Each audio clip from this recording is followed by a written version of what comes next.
Confidence is key. ఆత్మవిశ్వాసమే మీ అసలు బలం. నమస్కారం. పబ్లిక్ స్పీకింగ్ 50 రోజుల ఛాలెంజ్లో భాగంగా 14వ రోజుకు మీ అందరికీ స్వాగతం. ఈరోజు మన టాపిక్ కాన్ఫిడెన్స్ ఇస్ కీ.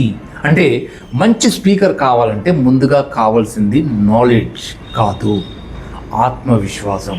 ఒక చిన్న ప్రశ్న, మీరు ఎప్పుడైనా స్టేజ్ మీదకి వెళ్ళే ముందు నేను మాట్లాడగలనా, ఏమైనా మర్చిపోతానేమో, ఎవరైనా నవ్వుతారేమో అని భయపడ్డారా?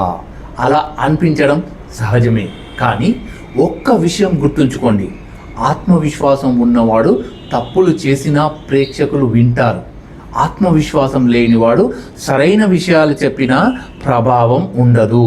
స్నేహితులారా, కాన్ఫిడెన్స్ అంటే ఎప్పుడూ తప్పు చేయకపోవడం కాదు, తప్పు జరిగినా మళ్ళీ ధైర్యంగా ముందుకు వెళ్ళడం. అయితే కాన్ఫిడెన్స్ ఎలా పెంచుకోవాలి? మొదటిది, ప్రాక్టీస్ చేయండి. ఎక్కువ ప్రాక్టీస్ చేస్తే భయం తగ్గుతుంది, భయం తగ్గితే కాన్ఫిడెన్స్ పెరుగుతుంది. రెండవది, నిటారుగా నిలబడండి. మీ బాడీ లాంగ్వేజ్ మీ కాన్ఫిడెన్స్ని చూపిస్తుంది. తల వంచుకుని కాదు, నిటారుగా నిలబడి చిరునవ్వుతో మాట్లాడండి. మూడవది, మీ మీద మీకు నమ్మకం ఉండాలి.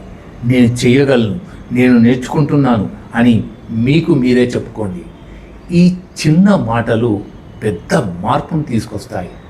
నాలుగవది, పర్ఫెక్ట్ కావాలని ప్రయత్నించకండి. పర్ఫెక్ట్ స్పీకర్ అనేవారు ఎవరూ ఉండరు. రోజు రోజుకి కొంచెం మెరుగుపడే వాళ్ళే గ్రేట్ స్పీకర్లు అవుతారు.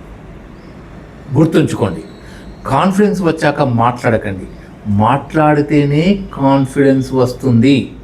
ఈరోజు మీకు ఒక చిన్న ఛాలెంజ్ ఇస్తున్నాను. అద్దం ముందు నిలబడి 1 నిమిషం మాట్లాడండి. మాట్లాడేటప్పుడు నిటారుగా నిలబడండి, చిరునవ్వుతో మాట్లాడండి, మీ కళ్ళలోకి మీరే చూస్తూ మాట్లాడండి. ఈ చిన్న ప్రాక్టీస్ మీ కాన్ఫిడెన్స్ని అయితే రోజు రోజుకు పెంచుతుంది. ఈ వీడియో మీకు ఉపయోగపడితే లైక్ చేయండి, మీ ఫ్రెండ్స్తో షేర్ చేయండి. ఇలాంటి మరిన్ని పబ్లిక్ స్పీకింగ్ టిప్స్ కోసం మన ఛానల్ని సబ్స్క్రైబ్ చేయండి. రేపు డే 15లో మరో అద్భుతమైన పబ్లిక్ స్పీకింగ్ టిప్తో మళ్ళీ కలుద్దాం. అంతవరకు భయం మిమ్మల్ని ఆపనివ్వకండి. ఆత్మవిశ్వాసమే మీ విజయానికి తాళం చేయి. Confidence is key. Believe in yourself. నేను ఇచ్చే ఛాలెంజ్ ప్రతిరోజు మీరు చేస్తున్నారనుకుంటున్నాను. ధన్యవాదాలు. మీ శ్రీనివాస్ పెరుమల్ల.